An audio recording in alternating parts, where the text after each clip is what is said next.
You're listening to the Medic Materials Podcast, hosted by Mike Turek, Emily Yates, and Gerard Cuomo. All are current EMS providers and educators with a combined 30 years of EMS experience.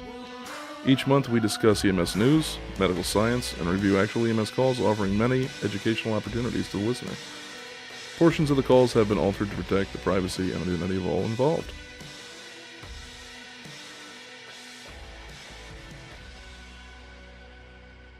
Every now and again I get tingles in my fingers. So, you know our pellet stove pipe? Yes. Like, what is... You know.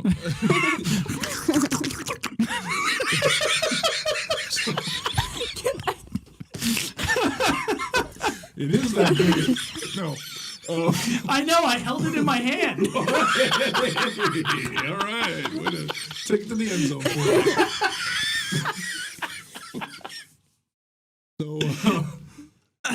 So I'm out snaking the pellet stove pipe. Stop.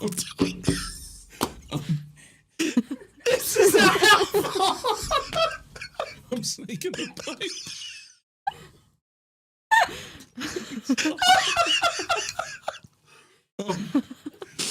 With the wire brush going, all the Put your hands behind your back. I'm telling you, it ain't working. You really can make us stop talking by doing this. And I don't know if it built up a static charge or what, but I went to put the end cap back on, and as the metal touched, it went bang right up my arm, and I went, oh fuck, shit!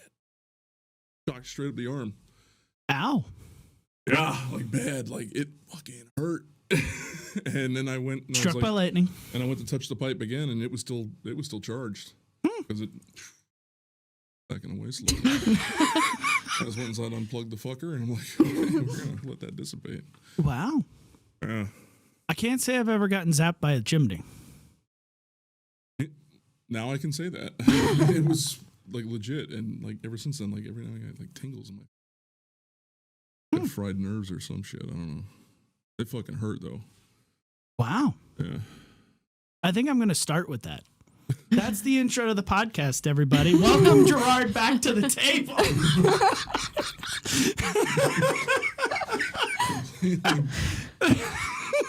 Completely random. Random story. Who gets shocked by an exhaust pipe? Him. All right.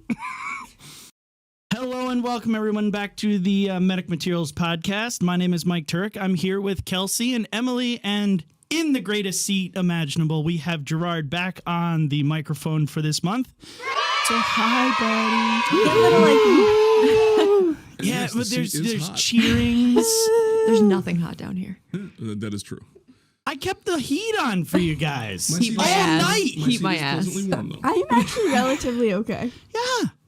And after his, weird comment that we may or may not have just heard in the podcast, I'm feeling very chipper and warm. How many sweatshirts do you have on, Emily?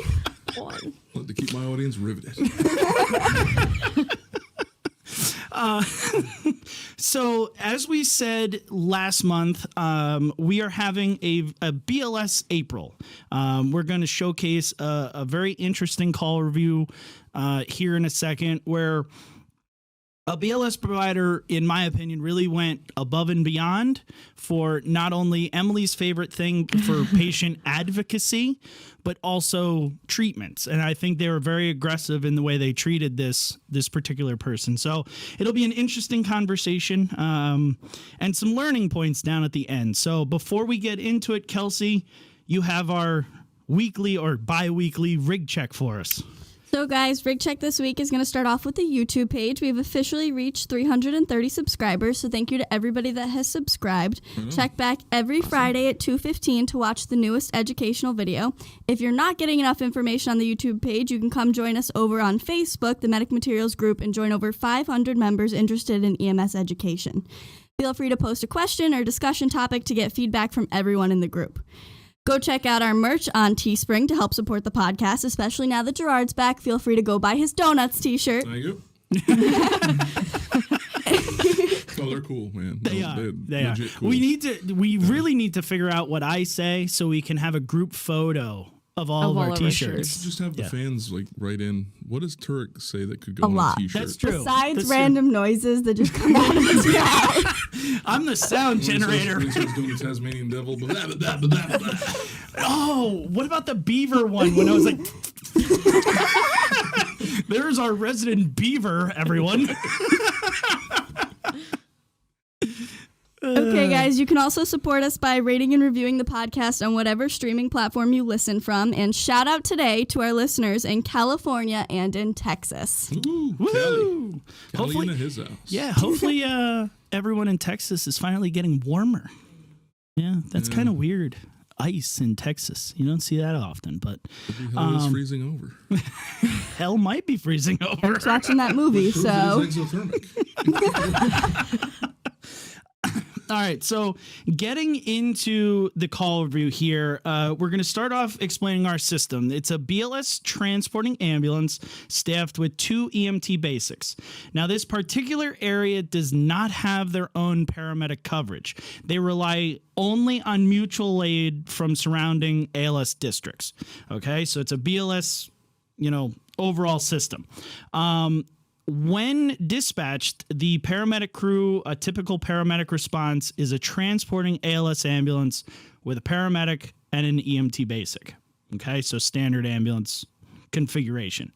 The district in question, the BLS ambulance district, is mostly suburban with a heavy industrial presence, but also farmland. So it's more or less industrial with suburban with a couple random farms thrown in. Because that's where I like my food to come from. Right, industrialized. Industrialized areas. You're right. Yeah. Why not? Those apples have a little smoky flavor. Right. Yeah, that ain't Applewood, ladies and gentlemen. That's PFOA. So your hospitals in the area, you have a local generalized hospital 12 minutes away from the scene, and you have an urban medical/trauma center approximately 20 minutes from the scene. Your initial dispatch is a Charlie priority or a priority 3 for those that use that for a 43-year-old female, altered mental status, bleeding from the head. Okay. The BLS crew starts responding. They arrive on scene and they're led into the residence by a male family member. They're led upstairs where they see a female seated in a chair in the upstairs hallway just outside the bathroom. The home appears to be well kept, non-cluttered, and you hear some random kids playing in the background. Okay. As you walk up, you introduce yourself, you introduce your partner, and you notice that her hair appears matted on one side and she appears to have dried blood all on her shirt. Anything that you guys are like, hey, this is weird so far? Any thoughts, questions, comments, concerns? Seems consistent with the dispatch. Okay. Seems at least consistent. Yeah. Okay. So the primary EMT begins to speak with her. She is conscious, alert, and oriented to person and place. She's confused to current events and time. She's very slow to respond and seems very dysphasic. Now, remember that dysphasia is difficulty speaking and understanding language, okay? Whereas aphasia is the inability to speak and understand language, okay? So simply put, where are your guys' thoughts so far with this presentation? Does anything concern you with how she's acting at this point in time? Yeah, I would like to know what happened. I mean, is this is she normally like this, or is this completely different presentation for her? Because somebody could fall, hit their head, but they're still, they still have these. Their baseline mentation. Baseline mentation is like that. Yep. And we'll get there, but I'm going to foreshadow in saying this is not her norm, right? Norm is conscious, alert, oriented times even 4. before you get there, it should be a red flag that there's blood everywhere and they're not alert and oriented times 4. Mm-hmm. Even if that's their baseline, you can kind of take that off the table later. But right now, with what we have, that's a red flag. Okay. So the primary EMT does a really good job of starting to get a further detailed story. And Wait, time out. Is she still bleeding? All matted and dried. it's all matted and dried. There's no active bleeding that you can see. Okay. So she takes a while to get to her answers, but eventually she is able to tell EMS that she went into the bathroom and then found herself on the floor of the bathroom. She advises EMS that she was not in the bathroom for very long, and when asked about the blood, she cannot explain why there's blood on her shirt. No clue. Okay? At this point, the lead EMT steps away and begins a discussion with the male family member, leaving the secondary EMT to do care and vitals and stuff like that.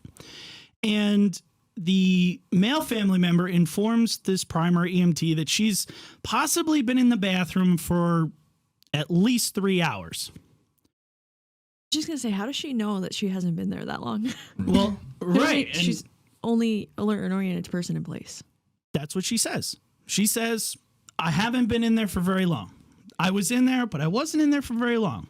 Whereas the male says she's possibly been in there for 3 hours.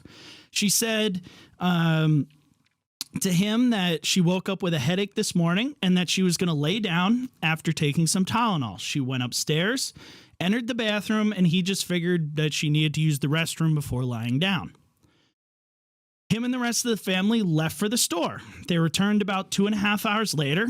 He returned home and she wasn't up yet.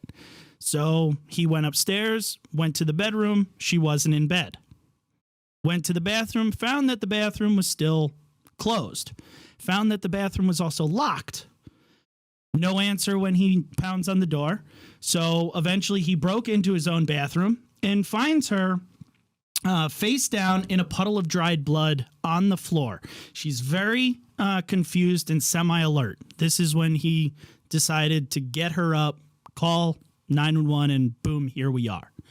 Okay? She doesn't remember any of this. She just remembers bathroom, and now here I am. Correct. So to me, that is highly concerning. Yeah. Right? Very highly concerning. You have a period of unresponsiveness that might be hours. Could be 10 minutes. It could be 3 hours. Right? We don't know exactly when she hit the floor. Was she out before she hit the floor? Right? We would have to assume. Why did she fall? Why did Was she she fall, normally right? before? I know she was complaining of headache, but was she confused before? No. Not according to the story that I have. That she was complaining of a headache and whatnot before, took some Tylenol, went upstairs, all was right in the world, minus the And now headache. this. You know? But now she was found semi-alert, very confused, and here now she's remembered dysphasic. You know, she's still confused. It's, you know, she's at least more alert now, but there's still something significant happening here, right? During the time that the primary EMT was getting all of this other information, the second EMT evaluates her head and finds a 1-inch laceration to the right side of the skull. No active bleeding, and it's fully scabbed. They also obtain a baseline set of vitals. She's been down a She's while. been a while. Yeah, but even 3 hours is not That's going to enough. scab. Yeah, maybe dried blood, maybe, or Okay. Did she have a fall yesterday and now she's altered? That's Is another this a good slow question. bleed? Right. Okay, but would she be in a puddle of blood though if, you know, But do we she think the fell- bleeding is from the scab? Is from that location? they don't find anything else? I mean, it could be that, I mean, I'm taking it directly off of what these providers Right. gave me, so it could have been that they just assumed that So it was just, scabbed, even though but it was just maybe like a it big was clot, dried yeah. and Yeah. like a Clot in preliminary hair. clotting, Right. you know, kind of thing. That's what I'm thinking, yeah. Yeah. Just with some hair and stuff, I mean. Okay. But there's no active bleeding. We will say instead of scabbed, we'll say it's clotted. Okay. They have also obtained a baseline set of vitals. Manual blood pressure, 156/112. Palpated heart rate is 100 and regular. Respiratory rate is 20 and regular. And an SpO2 of 96% on room air. GCS, they conclude, is 14, a 446. And the secondary EMT also is able to obtain that she is currently nauseous with a feeling of global fatigue. Like she is just tired and fatigued. So hearing all of this new information, where are your guys' heads right now? You're the providers on scene.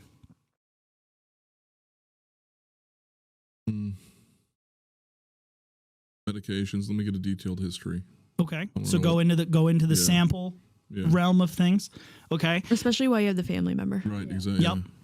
Because is she going to be able to give it? Who Who knows? Right. Let's do a BG while we're at it. We're just, because we did have the episode. Okay. I like going for a BG. Yeah. What about potential, running diagnoses here? Like what are you guys thinking that could be wrong with her other than like sugar? Do we want to get a stroke exam? Yeah, Do we absolutely want get a neuro. Absolutely. I would go neuro here. Right. And with trauma, maybe it's trauma related or non-trauma related, and the trauma was secondary.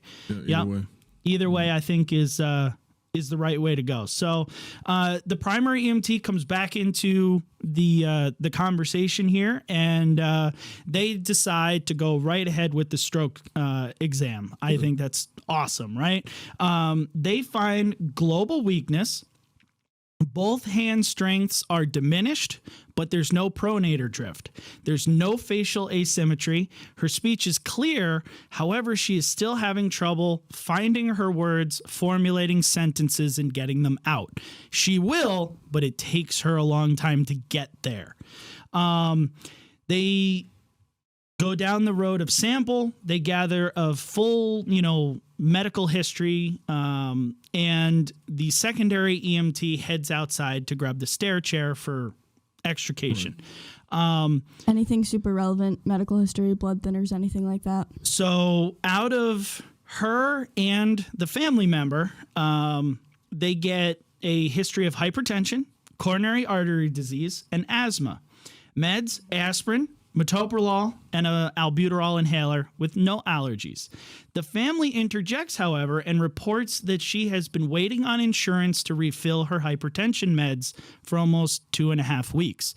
So she hasn't had at least one of her medications for almost 3 weeks. Right. Okay? The important one. You can just take people off of beta blockers like it was nothing, right? Right. Just not going to cause a stroke or anything. Right. No, it's fine. Yeah, right. So, we're looking at this going, okay, she hasn't been on her metoprolol, her beta blocker, which is treating, I'm assuming because she's not on anything else, it's treating the hypertension and the coronary artery disease. Because typically they do beta blockers for coronary artery disease as well. I know. That's a hard one to spit out. Coronary artery disease. I'll get it. Say it 10 times fast. No. So, yeah, I think, not having that, you're looking at blood pressure going, okay, she was what, 156 systolic? Yeah, 156 over 112. 112 diastolic is more concerning for me. Yeah. Right.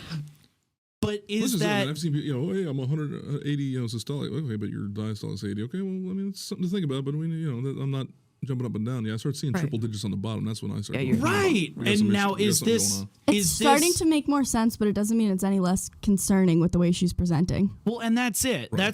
That's where my next question is. Is that more concerning to you guys thinking, okay, is the blood pressure reflective of the fact that she hasn't been taking her meds, or is it reflective of possibly what's going on with her? So I think you have to take this, Sergeant, This is one of my biggest pet peeves in EMS is you find an abnormal finding and you fit it into a scenario you want. Like, okay, well, you're hypertensive, but, maybe you just didn't take your blood pressure meds. Or maybe they're having a stroke because hypertension is a sign of increased ICP. Right. So, don't fit this into something you want it to fit in. Right. Just take it for what it's worth. We've talked about confirmation bias because that's exactly what this is. It's going, I'm going to make this a blood pressure issue. Right. Okay. So she's hypertensive because she hasn't taken her meds. And, she might be a little confused because she had a concussion.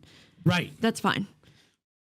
And now we just totally threw out the whole neuro thing and made an entire situation for ourselves. I mean, I think it's good to ask, especially let's say she's perfectly fine. She's feeling a little shaky because her blood pressure's that high. Well, then it's probably just a blood pressure problem. But with the way she's mentating, it's most likely maybe a combination of both, but And people will go I and don't get say to play like, oh, well, doctor. she had a headache before, so her blood pressure is probably elevated then too, causing the headache. Or she's having a stroke. but she's also covered in blood, so Right, you've got a that's what I'm saying, secondary like- And all problem. this could also happen from trauma. Yeah. And that's it. Everything. Well, and that's it. You So know? there's so many different route of pathways to be So could possibly traveling right. down. Could the hypertension be from not having medication? Yeah, but that's also going to cause something else. Right. You're not fact that just going to she's- be like, oh, I have a 156 walking around blood pressure like- and not have something going on. Right. So, the fact that especially it's like been- you said, with a diastolic of a 110, yeah. 112. Like if it was 156 over 70, like you said, Right. okay, It's like, meh, okay, I'm 156 over 70 sometimes. Right. Like Like, okay, Whatever. it's high, but that's fine. you'll live. Yeah. Okay. So at this point in time, the ALS mutual aid ambulance arrives on scene. The BLS crew are currently extricating the female out of the house via the stair chair, and they move her into the ambulance. The medic moves into the ambulance as well. Now they're all in the BLS ambulance, okay, the transporting unit. Just for S's and G's, the medic unit's EMT does not make patient contact, just hangs outside the ambulance. Doesn't play clown car. Doesn't play clown car, doesn't really feel the need to be in there. The medic's going to do their evaluation, figure out that they may or may not take this call, and then, That is trusting. Because, it's important to be completely disconnected from the call you're on. I was going to say, I don't ever trust a medic that much to not go assess a patient, but okay. that hurts. Sorry. Sorry, Turk. Have I ever dropped you off at a scene and be like, good luck. See you later?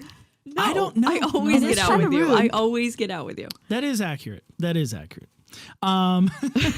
So, as any good BLS provider would do, the primary EMT begins to give a report to the paramedic.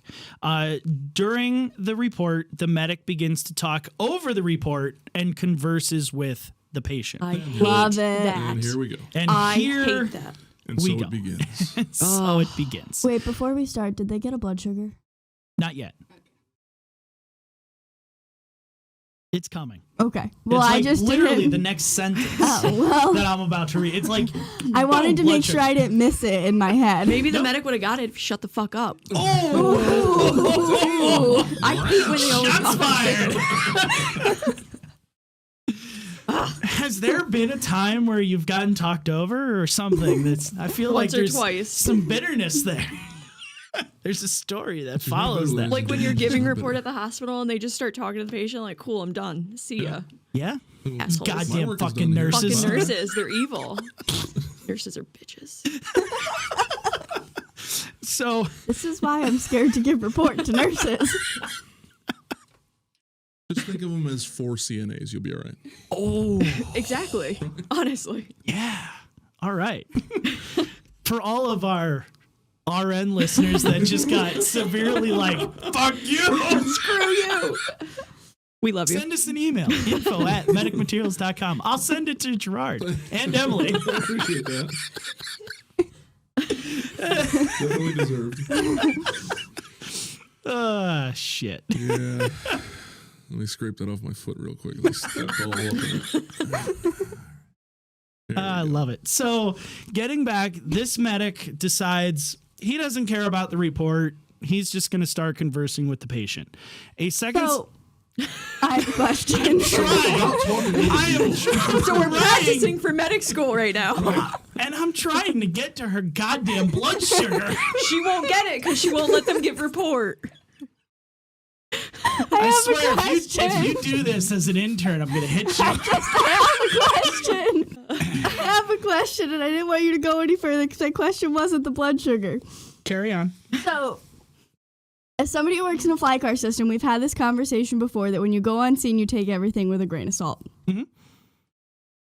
I guess you just kind of like sit there, wait for the report, and like, do you listen? Like, I guess I'm asking, like, when you're sitting there, like, with the BLS crew, and you're like, okay, this patient is like super sick or whatever, and you take the time to listen to them, how do you prioritize, like, I need to talk to this patient before, like, they decompensate, say, or getting the report? Critical thinking. I actively listen to what they're saying. Right. Yeah, so When I did work in a system they like that. found out all this information. So they've done the work for the last 10, 15 minutes.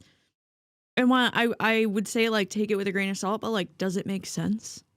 if you're looking at a patient, does that make sense to what they're saying? If it doesn't, then like either reevaluate it and figure it out for yourself or move on. Right. Does Yeah, it matter? Like when I first started in the flight car system I worked in, when I wasn't familiar with all the BLS crews in the area, I would actually stop and really listen to what they had to say because I didn't know them, so I really need to hear everything they have to say, take all that information in, and then go ahead and do my assessment and everything else. Once you get to know someone and, you work with them over and over again, then, sometimes a lot of that, can be becomes easier. It's a little A little easier To pick through. Right, Yeah. Yeah. And I would second everything that they say in that, when I go on scene as a fly car medic, I intently listen. I take the time. So if it's something where I can take 30 seconds to listen to a report, I'm going to take that 30 seconds. If I have to step in and start treating the patient, well, I can do two things at once. Yeah. I can actively listen to what you're telling me and start to evaluate my patient. It just takes a little bit of time to be able to do that. Yeah. So if you're a brand new like fly car medic and when I first started on the fly car, I was very apprehensive to getting reports because this is the first time ever where I'm coming in hearing a story that I haven't gathered myself. Mm. And it was very like, can I trust it? I don't know these people. I have to learn them. And I would find myself being like, hey guys, thanks for the report. It was great. I'm going to kind of ask the same things over again. And I would explain to my patient like, hey, I know you just did all of this. I'm just going to ask a couple other ones. They might be repeats. I'm sorry, whatever. And most of the time, nobody. Yeah, as long as you say that ahead of time, you won't get the. I already answered that. Damn right, question. and the providers really didn't sit there and go, oh, well, why didn't you just listen to me? Damn kids. I think that's the way to go about it. As respectful as you can. That's just it. Be respectful. I would never come in, and you guys are in a truck, and you guys are trying to tell me stuff, and I'm like. And then ask the same things that we just Could you did. Imagine shushing her. Exactly. She'd kick you out of the ambulance. Seriously, I have. Oh no. Not him specifically, but You just know she got a switchblade on her. but that's it. Like I could not imagine. I couldn't imagine being the EMT provider or the medic provider who would just dismiss. No. But then think of the patient's view of that too. Right. I wouldn't trust anybody anymore. Right. Yeah. Yeah. It just. It's like, why doesn't he care what she's saying? Yeah. Like or, she just did that, but he doesn't. I just, as a patient, I would not like that at all. Yep. I mean, and like you said, after a while, it's funny because as we were talking about this, I hadn't even thought about it in a while, but yeah, after a while working with this like one BLS crew over and over again and having to always just be around on the days that I was on, I remember going to one where it was show up and they're applying a traction splint to a broken femur. No guesswork here what happened. Mm-hmm. But I drop down, I'm already putting an IV in, and they're talking to me, and they're giving me their report, and I'm just like, okay, everything that was done and the whole story of how it happened and all that. So you just, I know the first time I went with them, it was, I'm not doing anything until I hear what they have to say. Right. So. Yep. So that's how I would go about it. So getting back, as this paramedic starts conversing with the patient, the primary EMT goes, well, I can't talk, so I guess I'll get a set of vitals. They get the second set of manual vitals. Oh, good for him. And or her. The BP, Probably exactly. Probably her. The BP, definitely not me. The manual BP returns as 166 over 110. Heart rate is 96 in regular. Respiratory rate is 20 in unlabored. SpO2 is 94% on room air. And a blood glucose is taken. It is 96 milligrams per deciliter. The medic, in their asking, asks her about this hypertension history, right? And she slightly nods in the direction of yes. Now she's should not they can't really see my hand signal. Not really giving a yes or no, but this paramedic takes it as yes. Or she's just acknowledging that he's talking. We're feeding into the confirmation bias. We're feeding into the confirmation bias here, right? The primary EMT butts in and wait, is it because she can't answer or she doesn't want to? Don't have that information. They didn't wait to find out. Okay. Yeah. It Because could in my be, mind, if she can't answer, now she's that much further down that she's decompensating, or if she just doesn't want to because you were just a jerk, well, then go her. Like, it totally could be either one Okay. at that point in either time. way, it doesn't matter. The fact that Yes. that this is not her normal presentation I is, agree. is the Any big red altered mental flag. status is Yeah. a red flag to me. Yeah, absolutely. So the primary EMT, being the rock star that they are, completely butts into this conversation and them. says, listen, paramedic, she hasn't taken her meds for her hypertension in 2.5 weeks. And the medic just goes, okay, yeah, cool. Gathers the information, continues to Yeah, talk why to are her. you still where's the here? metal clipboard when you need it? Right? Yeah. Here's a clipboard. Whack. A little oxygen therapy. Kabong. The medic continues to speak to her. She's now even slower to respond, but does give mostly correct answers to questions. Now, I say mostly because that's how it was worded to me. It is unknown What she answered right or what wrong. she answered right or wrong, or how she answered right or wrong to us. So take it with a grain of salt. She's currently complaining of fatigue and nausea with head pain.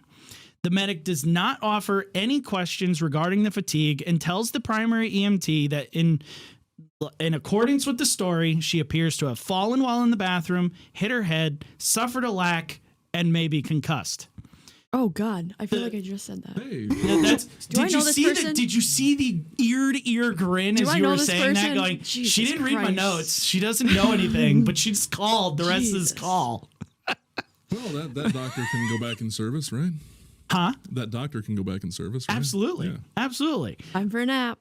So now that they are, fallen with a head injury and maybe concussed, according to this paramedic, the paramedic does their due diligence and proceeds to deem it BLS for the EMTs to transport, Due stating diligence. there is nothing ALS that they will do for her. Oh, that's my favorite. Gets out of the ambulance, gets back in their truck, calls in service, This is where and drives away. I would really like to put the Family Feud sound. I like it. Everybody No. says, So I want to transition you guys into being that primary EMT at this spot in time. What is your rebut to that? Like, I mean, it's not like you can be like, please. Like, that's not going to get you anywhere. oh, she knows what to say. there's a great phrase. see, I hate using that. Like, I never use that as an EMT. I'm not comfortable with I that. never used it as an EMT either, but In if this I instance. yeah, well, Ask if they have chest pain. Fuck off. I make everybody have chest pain. That's not what I taught you. It was a target at him. Yeah. Those damn 12 leads. I physically don't have it in my soul to turn over someone BLS after I obtain a 12 lead. So Even if they're the they psych patient that is these EMTs feed in. Are you having chest pain? Oh yeah. Now that why? you mentioned it, I am having chest Because pain. these You're EMTs are scared. dealing with medics like this. your schizophrenic patient that Yeah. thinks they did drugs earlier. Yep. Well, They did? Oh, yeah. And in this instance, honestly, probably I wouldn't fault them because they would probably, if I was an EMT in this situation, I'd want to get out of like this being turned over to me any way I could because it ain't right. Right. And really, from a ALS standpoint, for altered mental status, we're going to go through all of our our assessment tools and figure out, okay, what of these could be causing the altered mental status. In this case, you might not do a lot. However, the possibility that they are going to decline is significantly there. This is cups. So even Yeah. if you don't This is the do peak. anything, you watch them and hopes that you don't have to RSI them later, right? It doesn't make any sense to me why this wouldn't go with a paramedic. Yeah, and let's be honest. I mean, Because they're concussed. Yeah, That's it. So okay, so differential diagnosis is here. With everything that you guys have heard so far, you're the primary EMT. What are you guys thinking off the rip here? I know what I'm thinking. Stroke. I'm thinking bleed. I'm Bleed thinking stroke, something yep. neuro. I don't know if I've decided if I think it's a bleed or. I think it's a bleed. I think it's a hemorrhagic stroke. I think it totally could be. But the thing is we don't have the equipment to determine. Yeah, any my of X-ray this. vision's Agreed. broken, Right, but yeah, my little CT machine that I carry in my back pocket. Yeah, no, it doesn't. And that's Left true. it at home Didn't come out today. right today. Yeah. And I agree. There's nothing to say like, oh yeah, All the more reason to ride this in as the paramedic. Yes. Number one, for those of you who don't understand what cups is, maybe somebody could do a video.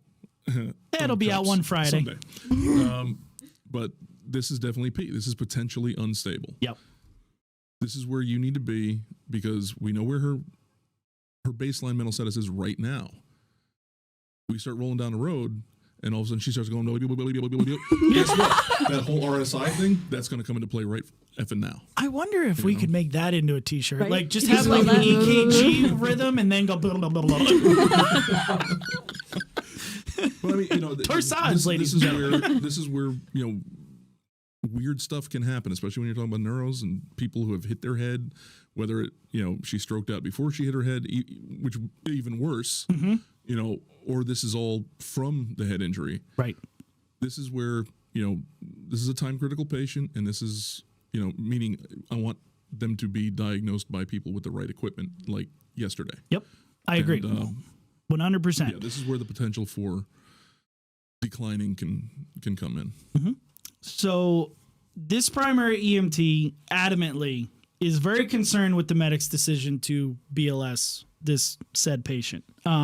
They believe she is not concussed, but could be having a neurological event like a stroke, hemorrhagic stroke, bleed, whatever it might be. That's where their thought process is going. And before the paramedic leaves, they openly voice this concern to the paramedic. They actually do their due diligence, which I think this EMT is a fucking rock star in that instead of just going, hey, paramedic, I'm uncomfortable, you have to take this, they actually go down, this is why. this is why, right? They Now I'm explain. seeing this crew dressed up like Kiss. Huh? You keep calling him a rock star, and I'm just like, did he come out looking like Gene Simmons? But, you got to think, like, you don't see, at least in the EMT spectrum that I've seen, you don't see a lot of EMTs like this, right? That can actually... This is what I found, and this is why it's concerning for me. Right. So this EMT explains there was an unknown downtime, right? Possibly up to 3 hours, a headache prior to the period of unresponsiveness, and she's been consistently altered with the hypertensive blood pressure. None of that is consistent with just a concussion and, you'll be fine. And the fact that her last normal is 3 hours, to me, that's okay. In, lights, go. Because Right. we are Yeah, now, you're we're You're now in a your time window, frame. Yeah. right? You're still within your window, but you're now narrowing the end of your window. The medic in rebut to this statement tells the EMT that the blood pressure, of course, is caused by not being on the medication. Right. And they say in refuting the thought process that this person's having a stroke-like event, says there's no facial drooping, no pronator drift, no one-sided weakness to indicate a stroke, Because people that have strokes always only have those things. and there's no evidence that she was unconscious or that she was unconscious for a prolonged period of Yeah, time. we just like I to went sit in the bathroom for 3 hours. And then I woke up on the floor, and I don't know why I'm bleeding. Right. There's no She doesn't evidence even remember of waking up on the floor unconsciousness. either. Right. She remembers bathroom. Oh, you're I here get now. it. The evidence was obtained illegally, so it was thrown out of the call. I got it. All right, continue, Your Honor. So, I mean, like, The EMTs will disregard The other everything thing- that patient said. Yeah. The other thing that I want to put out is the Cincinnati scale that we use pre-hospitally. Had this discussion. We just talked about this week. So the Cincinnati looks at like 13% of your brain. yes. It's nothing. So people will come into the hospital and be like, oh yeah, their Cincinnati was negative, but they're not speaking right, or Right. they're off Is their their tongue baseline. midline? Right. Did you check cranial It nerves? still makes a difference. So I understand that we're taught Cincinnati, or you're taught whatever pre-hospital scale you're talking about, but there's so many more spots in your brain that you can have a stroke that is not going to present as unilateral weakness or, pronator drift. I don't think I've ever seen pronator drift. I've seen it like I've twice. seen it once. I don't think I've ever. But no, the whole dysphagia thing. I mean, remember that dude I told you about, that one call where, again, I was in the fly car system that I worked in where I was the only paramedic, and a call dropped 30 minutes away for a diff breather. I was with somebody that had just some leg weakness, and he just had a hard time getting up, for no reason. But he talked with this like little lisp, and I ended up finding out that one of the people that was there was his father, and I just happened to ask. I said, I'm not trying to, be weird or anything, but does he normally talk that way? And it was just this very subtle lisp. And his father goes, no, that's only been like the past day or so. Yeah. I went, okay, I'm not going to the diff breather. I'm staying here. Red flag. And that's it. And the dude stroked out in front of me on the way to the hospital. Exactly. Yeah. And these are the types of things that I think this EMT was cluing in on, was this dysphagia and that fatigue feeling, the headache, the nausea. Everything's pointing to a neurological event. All of these are pointing towards some sort of neurological event, right? So I'm in the camp of, this EMT handled it like a champ. I think using evidence-based, like, here is symptoms, here are why these symptoms don't add up. You really need to look at these. Really was a good move. Like it's one thing to go on to a scene, especially being like the next provider coming in and being like, hey, I want to do this. Right. And the other one's like, no, I don't want to do that. And instead of just going, no, we're going to do that, give them a reason. Give them evidence-based reasoning as to why you might be more correct. And I think this was perfect. And good for him for advocating too, because how many people and how many times do you hear this, like, oh, I'm comfortable with everything as an EMT. Like, you could be comfortable with everything, but your patient needs more than that. Right. So that's fine and dandy. I'm comfortable with everything, but that doesn't mean I can take the best patient care on every patient. I just can't. And exactly what we were talking about. The best thing for this patient was to have the paramedic get everything set in place, get the 12 lead on, get an IV, get everything set in place. So if anything did happen, you're ready. Just in case. You are ready. You're ready to save You're her just life. there. Yeah. Yep. So moving on, the primary EMT tells his partner, just get us the hell out of here. Start driving to the urban medical center. Could they have just kidnapped lock the door, drive? Do you want to at that point? Yeah, I wouldn't even want to. I would have done what this EMT does and just been like, fuck it, let's go. Yeah, they advocated well, and then when you're not going anywhere, time is of the essence. Let's go. Right, and when the doc goes, why didn't this come into ALS? Be like, oh, here you go. I got a great story. Really Here's the medic. Here's their agency. Here's going to be my copy of the chart where I horrifically throw him under the bus and sit the bus on top of him. Don't worry, it'll be here in about 2 hours. Check that fax machine. If it wasn't such a time critical thing, I was saying, all right, you can just get to the next district and call it. Hey, we need an ALS intercept. Well, so depending on where they come from, and that's something that these guys could have done. Right. Okay, so you're just gonna waste more time. So. Right, you're just gonna waste more time. It's a 20-minute drive to the hospital from where they are. I'd rather just get them there. Okay, so the EMT, this primary EMT, begins the transport, and she remains altered. Okay, just like she has been fluctuating through the whole call. 8 minutes into the drive, she becomes very lethargic to the point where she's more responsive to verbal commands than just being alert and confused. Yeah, shocker. Where's our shocker button? Like we need an easy button, but shocker. The EMT uses this time to be very aggressive. They measure and place a BLS airway, which she accepts, no issue. Right? Another set of vitals is taken. Manual BP is 178 over 118. Heart rate is 76 in regular. Respiratory rate is now 12 in shallow. SpO2 is 89% on room air, and it is 13 minutes into the transport. They got 7 minutes left before they get to the ER. When she is roused, is her speech the same, or is it getting worse? She's responsive to voice at this point in time and doesn't really offer any speech. We have declined in the course of it's your nod, yes, your thumbs up. That's about it. If that. Probably not even. If that. And I'm speculating, but we've reached We're there. We were on our way. Now we're here. right. So this EMT begins aggressively doing ventilatory management Good. and goes, Go EMT. I'm just going to bag them. They're still at a rate of 12. It's shallow, but their room air sat is terrible. You know what? I'm just going to start bagging. In speaking with the provider, they felt that because the mental status was declining so rapidly, and seeing that decline in the respiratory rate and the SpO2, they felt that this person was more inclined to be heading down the road of like Cushing's. Right. That's where their thought process was going. I figured that was a great point to throw in here in kind of hearing their thought process, right? Without us knowing what's going on in there, that's the worst case scenario. I'll go with it. Right. Yeah. You know, and aggressively getting into the ventilatory management and, and supporting that effort, I think early is really good because now you're like, oh, okay, well, if they're herniating and you see Cushing's, well, I'm not waiting until they don't have a respiratory drive to start breathing for them. This guy was on it, right?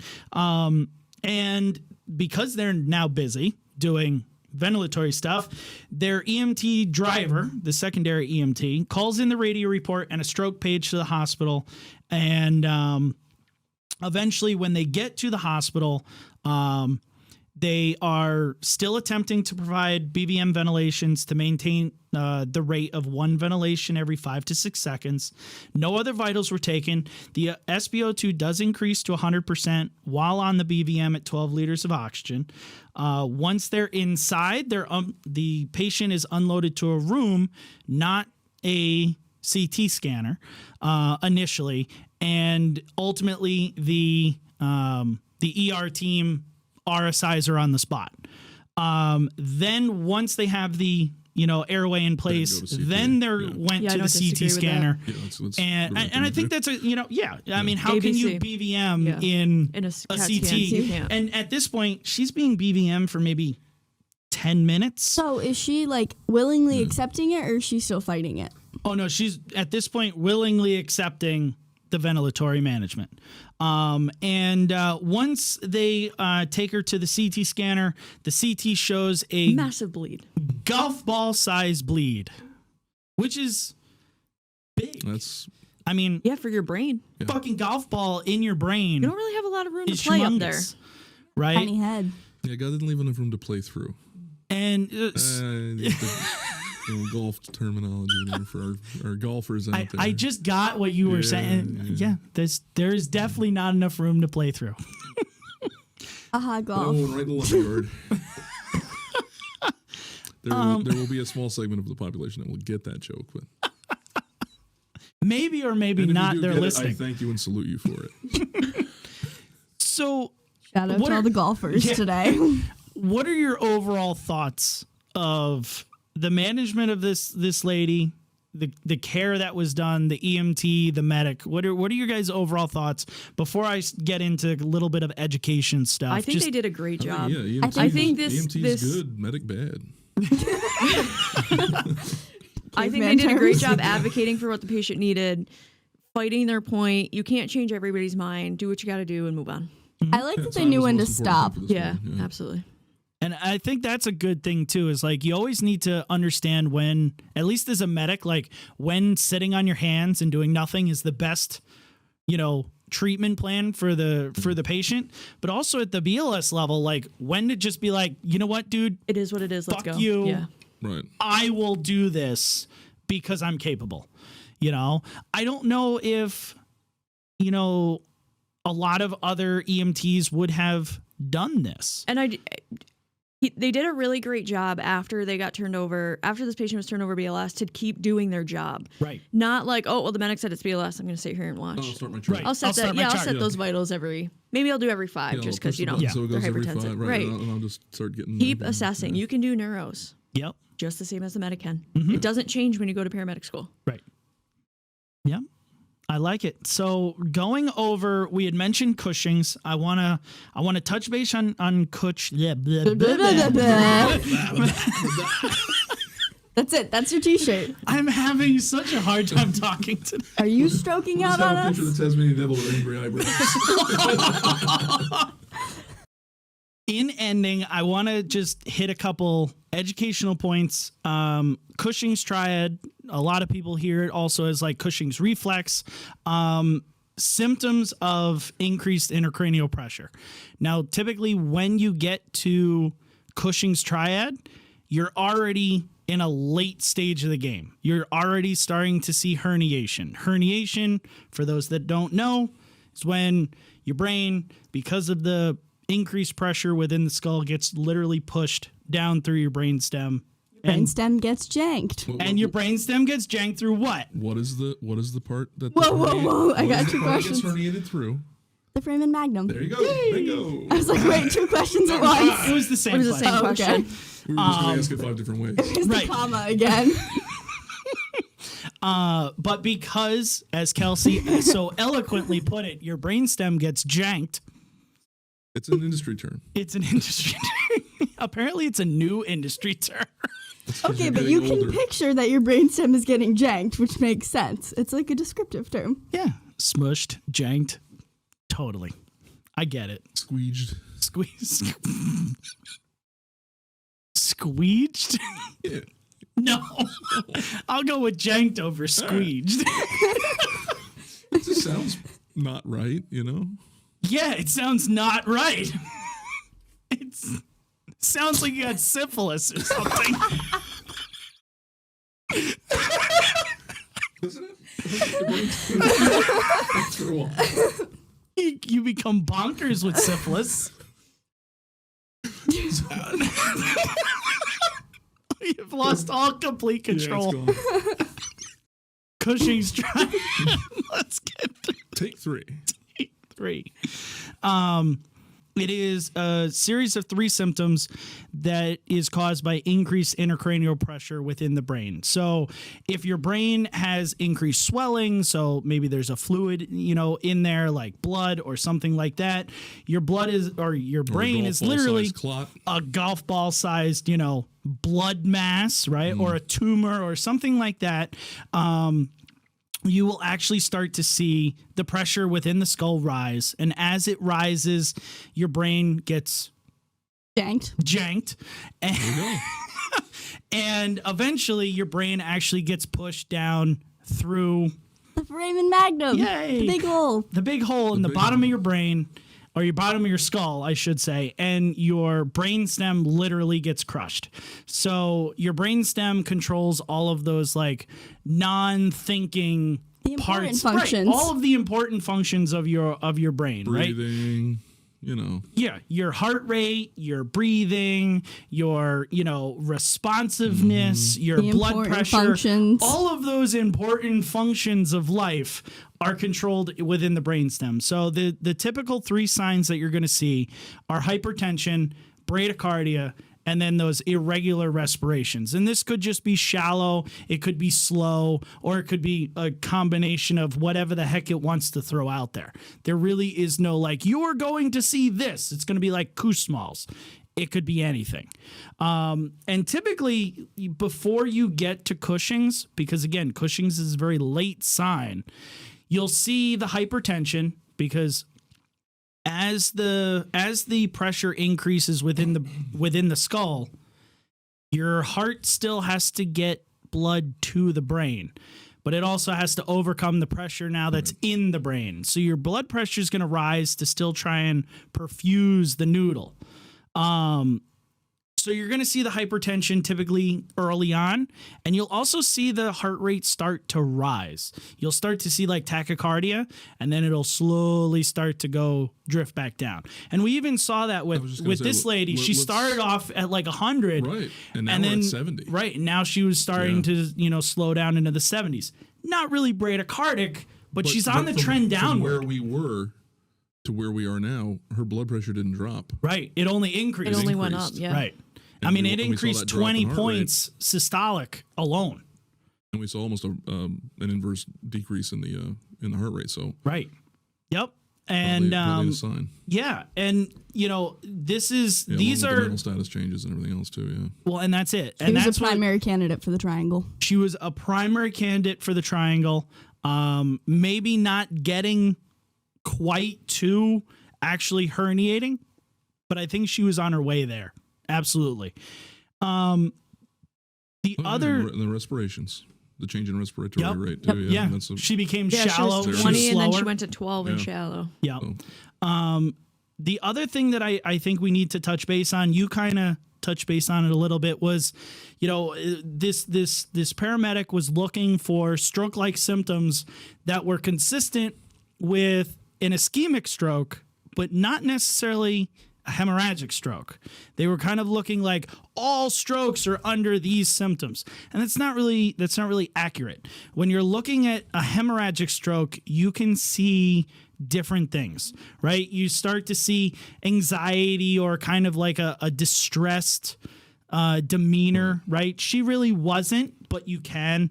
You see headache, the altered mental status. Fatigue. The nausea. fatigue, the nausea with vomiting sometimes, right?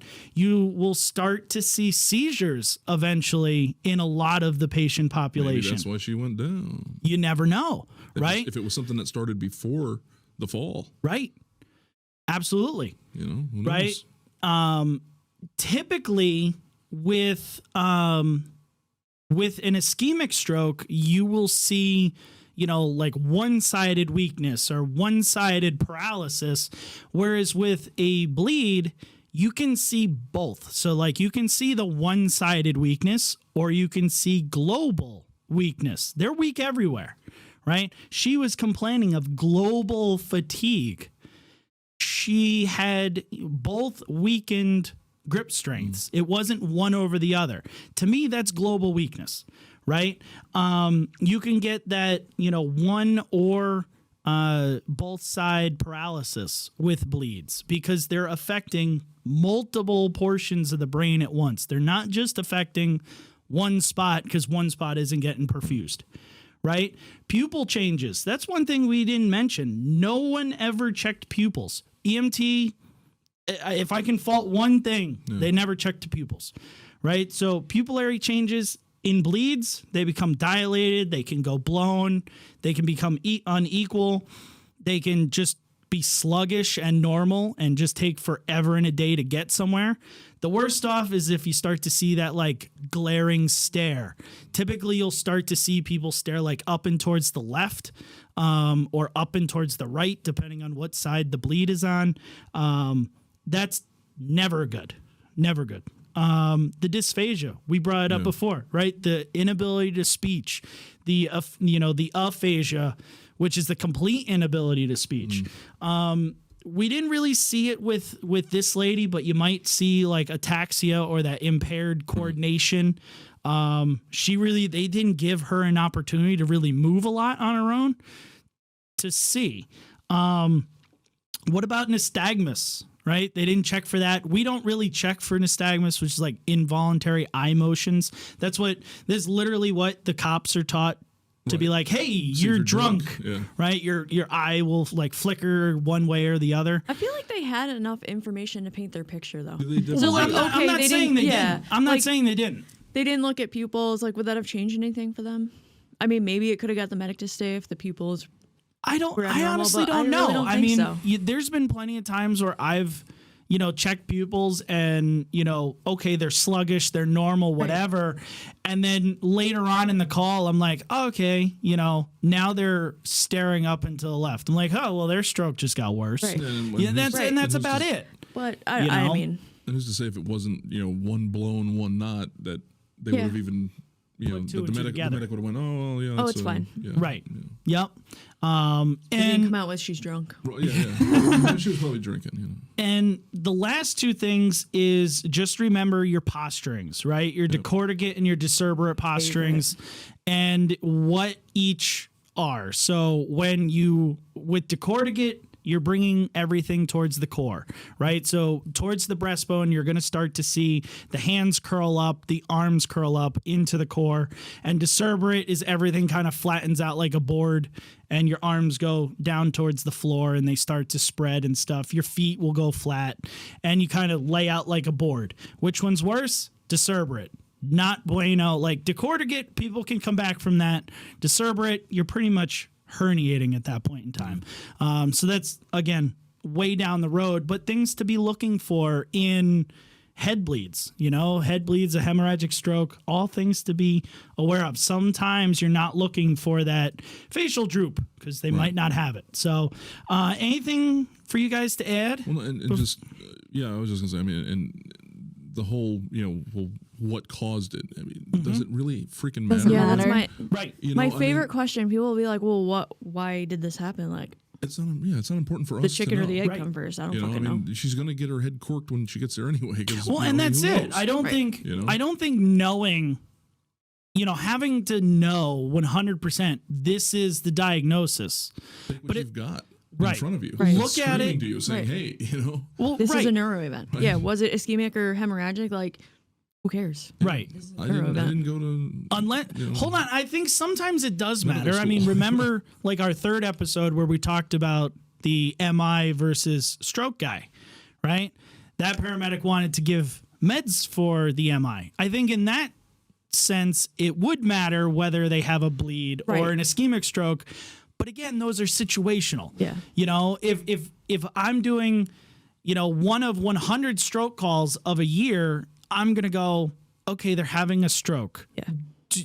Is there evidence that I believe that it's a hemorrhagic over an ischemic? Yes. Right. But I don't know. But does it matter? Right. I mean, hell, for this patient, I don't know if you were on the last. I was there. She you were on tumors. the last. Yeah, she had tumors. I was 100% she was stroking out.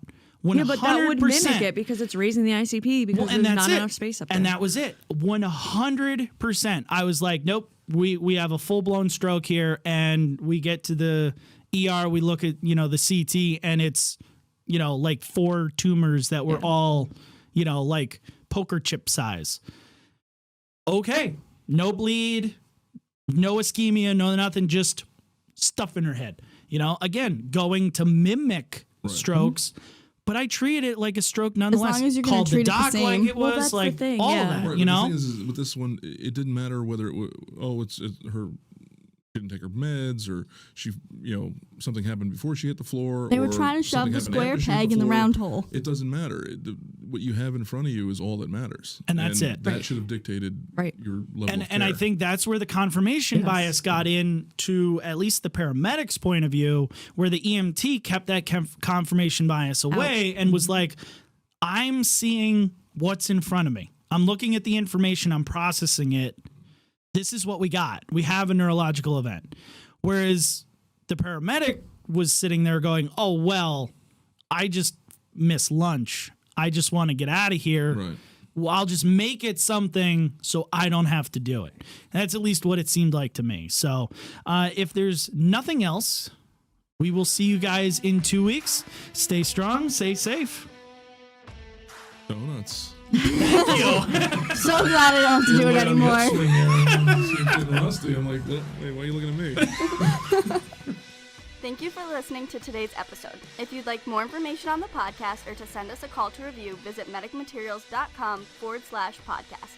To learn more information, like us on Facebook at Medic Materials EDU, or watch our weekly instructional videos on the Medic Materials YouTube channel.